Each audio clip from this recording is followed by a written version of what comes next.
you now? Howdy. That's Travis. I'm Kevin.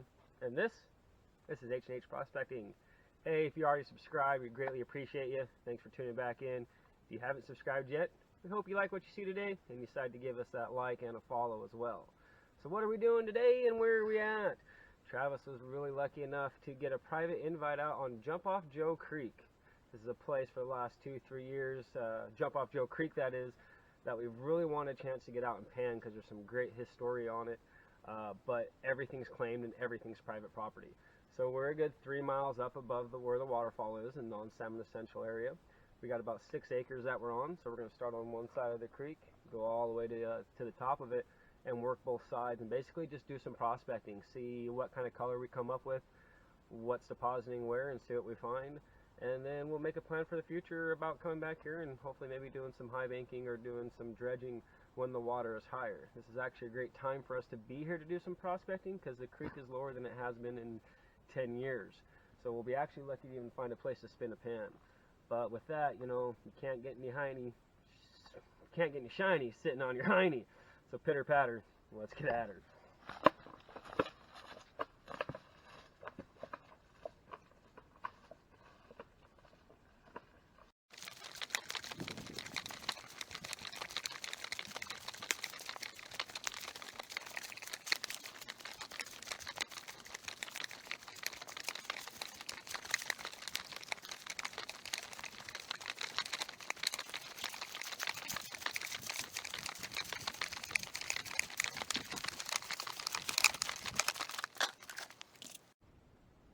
Alright, so we're at the bottom of the property. We're going to start working our way up the creek. What we decided to do is I'll go ahead and walk part of it. We're going to mark a few spots by just simply stacking rocks or something that we think is going to look good. Then we'll come back, grab the equipment, and start spinning some pans and see what we come up with. So with that, I'm going to grab a blackberry and get up the creek. Gotta love that organ line, you know, keep that energy up.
Alright, let's take a quick second to talk about where we're digging, why we're digging, and what we've come up with so far. So as you can see in front of me, or should be able to see, the creek is running just straight. You can kind of see some heavies kind of deposited a bit here and there, going up a little bit. As it hits right here, it comes into this big bank and it makes a big turn. That's going to create a high pressure area with a lot of friction and a lot of force. So where I'm standing here, you can see it kind of pitters out on some of the bigger rocks and gravels. Now I'm going to quick walk over here to where we're digging. Going all along this bank here, and you can see it wants to straighten out again. Now as it straightens out again, we start getting Lots of bigs and heavies depositing right in this area. You can actually even see, even though the creek's next to nothing right now, you can still see where that water normally runs. And we start getting a lot of big rocks deposited right here. Right on the other side of that bush, it's a nice big swimming hole. What's happening is all these big rocks are getting piled up, and it's creating another big pressure zone and pushing everything back because there's another big drop off right there. So we came in between those. Travis found a big rock that had a bunch of bird poop on it. See, there it is. And he decided that poop marks the spot. So he started digging down. At about 8 inches, he found 3 pieces of fly poo.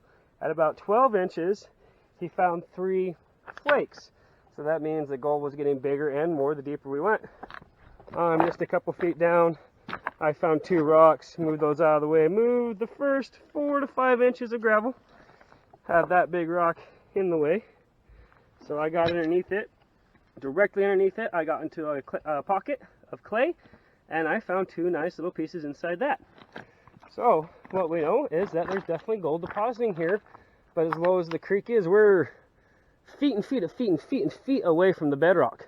So that's all new gold coming down and just recently depositing in the last couple years. So we're going to go back above where I showed you where the creek was straight. There's another bin there. We'll go take a couple test pans up there and determine which spot looks better and go from there. So we're up at what would be the top of the property now. I'm actually standing in where the creek used to flow. You see it's just a straight shot all the way down. As it gets, as we walked up there, the rocks got smaller and smaller, and you can see as they get more and more here, rocks get bigger and bigger and bigger until we basically get to a big blowout where all the heavy start depositing. And right where Travis is taking a sample pan right now. And now the creek flows from this side. But if you look underneath the tree there, there's still actually water flowing underneath all the rocks that we're standing on top of. So basically, the bedrock underneath us is still working like a sluice and moving gold and dirt. So the goal here, if we can, with the thumbs up and the legalities and all that fun stuff, there's just too much big material here to try to move by hand. So in hopes, what would be great, to basically dump right in that hole, start dredging down until we hit bedrock, and then just work our way back up. And then down there where we were earlier is the same idea, or actually set up the recirculating sluice like a highbanker, and just bring in some shovels and buckets and try going about it that way. Could potentially hold a lot. Looks promising.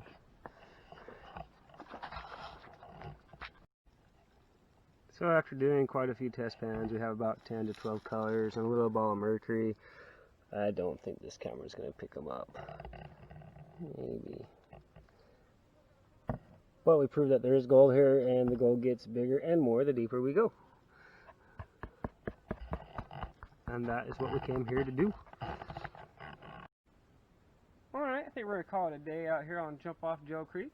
I do want to give a big thank you to the property owners, who of course will stay nameless. We set out what we proved and found what we wanted to find.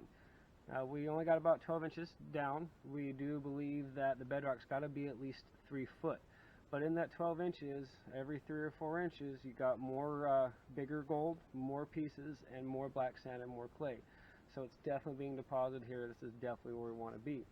We're going to go back home, do some more research. We are 90% certain that we're outside of that salmon essential area, but we want to be 120% positive before we bring any equipment up here. So that's what we're going to find out for sure, and get it up here and hopefully find some more shiny. But I think that's going to do it for us. You got anything else, production? We good? All right, guys. As always, thank you so much for tuning in. Thanks for subscribing. If you haven't already, I hope you liked what you saw today and you hit that subscribe button and give us that thumbs up. Leave us a comment. I like talking to you guys. Really appreciate your advice. I've gotten a few of you guys have really helped us move forward with some great ideas. So thanks, guys. Really appreciate it. But as always, get that shine.